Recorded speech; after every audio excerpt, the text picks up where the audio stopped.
Welcome back to another video. Today, we're down at the beach. I'm going to do some macro shots with the 100 to 400 RF, and also I've got the vintage Canon FD 100 macro f4. Just going to be playing a bit with these. See these beautiful colours down here, these little mosses or fern, and they're spitting out water. If you look closely, you'll see some of them spitting water back into the ocean, which I think is pretty cool. We're going to try and get some shots of these, that beautiful colour with the contrast into these lovely yellow rocks. Anyway, without further ado, let's get into this and see what we can find. There's colour abounds. It's a bright sunny day, so perfect for macro. You need that extra light when you get in here nice and close. Again, like last week, probably thinking small a bit, or the week before when we went to Andilla, we want to think about getting smaller. You don't have that grand landscape to just bring it down a little bit, and then look at the little beautiful things like this colour here and the mosses in the water, and there's some beautiful rocks over there, the rock pool over here as well we're going to have a look at as well. Rightio, let's hit that intro and get this started.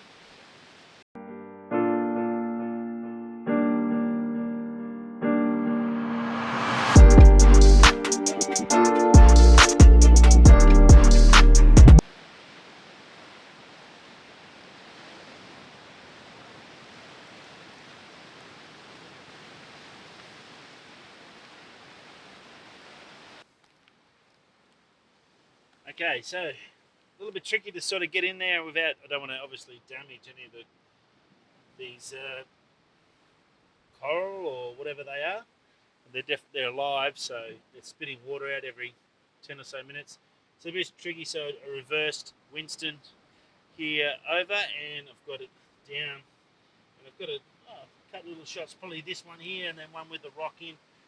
So they've come up pretty good, first couple of shots, and yeah, pretty cool. Now this, if you're wondering how I can do macro with the RF 100 to 400 STM lens, well, I've got the NIsi macro adapter lens on the front there, so that turns your telephoto lens into a really good macro lens, so pretty darn handy. So I've used that a couple of times. There's a whole video I did on it, and I'm trying to use a little bit more, and just a couple of things. So I'm going to try and move around and see if I can find some of this purple seaweed or whatever it is as well, see if I can get some of that, because some beautiful colours here this morning. I want to try and get something else as well. Tricky without damaging anything or climbing in the water to really get up close and set it up. Just takes a little bit of finesse to try and get that tripod in the right spot. So take your time, try not to hurt any in the environment we're trying to take photos of. That sort of defeats the whole purpose, doesn't it? Anyway, first two shots, if they're any good, I'll chuck them up now.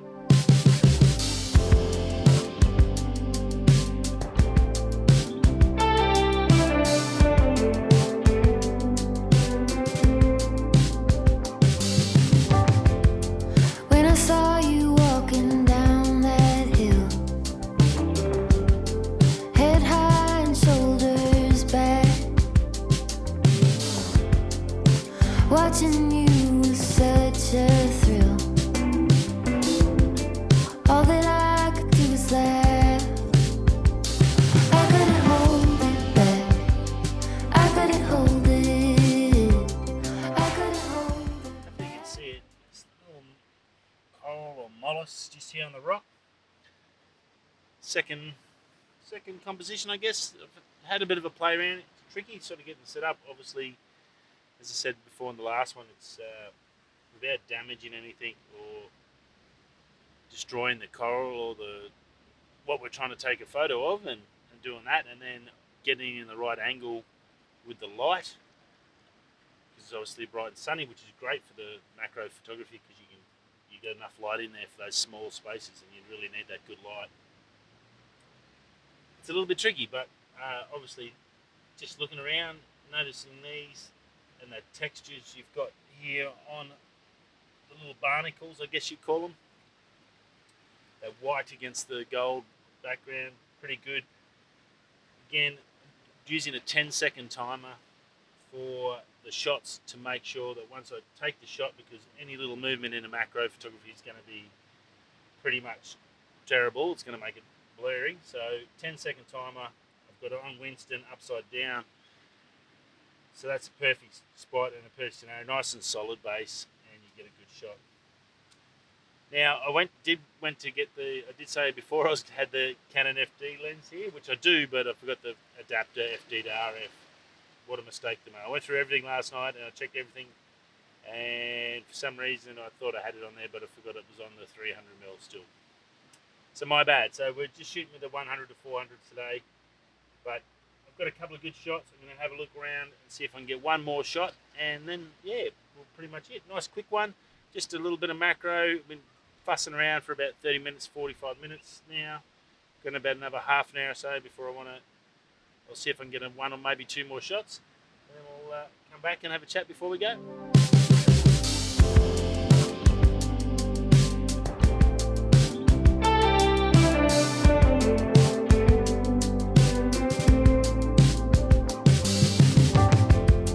When I saw you walking down that hill,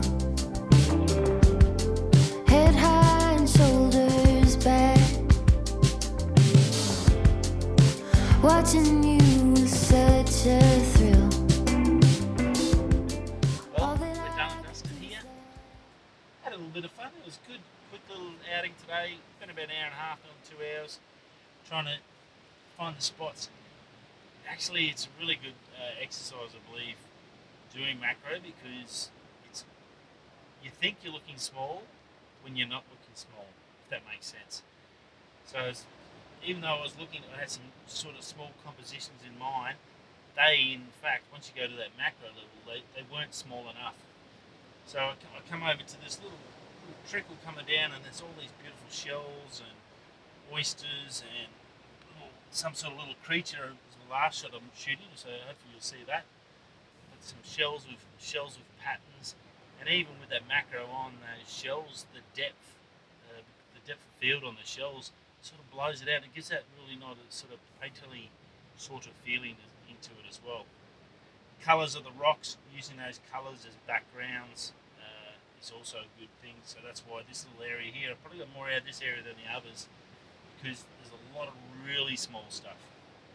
And it's easy to sort of, I know we talked about it at Condolilla Falls about thinking small, and we were looking at little plants and moss and stuff. But when you go macro, it's a next level sort of small. So it resets your brain into what you're looking for and where you're looking. And I think that's good, because then when you go back to your normal lenses and your normal photography, it gives you a different perception of what you're looking for and what's available to you. So it might not always be that amazing, beautiful colour, golden hour, sunset, or an astrome, beautiful big Milky Way shot, but you can come to a place like this, 20 square feet, and get 3 or 4 shots which are just as magnificent, if not on par, and just really recenter your brain, I guess. I mean, that's again a really good thing with photography, is it's always making you think, and making you think about what you're doing, what you're looking at, and before you shoot, to really assess what you're trying to get out of it. And yeah, just these little shells and that just come up really good. So I thought it was a great little exercise for me. Apart from my knees, the bad thing about being an old fella and loving photography is when you do macro, your knees. Fantastic if you're into like grasslands and a nice grass or somewhere that you can lay down, but yeah, not here. Not good at all. Rightio, we're done and dusted. Hope you enjoy these photos. I think I've got a couple of good ones to put up there for you to show you out, and I will see you all next week. Hope you enjoy this little bit different exercise with the NIsi close-up lens, 77mm on the end of the RF 100 to 400. It's a great little addition. It's, again, you don't have to have that big macro lens. It's something you can use on lenses that you've already got. And if you're just dabbling in macro photography, I think it's a great way to start. So definitely the quality's there, and you do get a good image. So hopefully some of these shots might swing you over to trying a little bit of macro out. Whew. Hot day here. It's supposed to be winter, and I'm lucky I got the icebreaker on. Okay, I've got all the summer stuff on, and lucky for that too, because it's that sun's got a bit of heat to it. I do. See you all next week. See ya. Peace.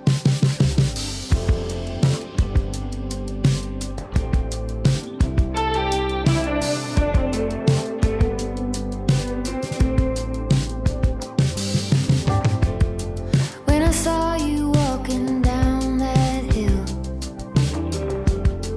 head high and shoulders back, watching you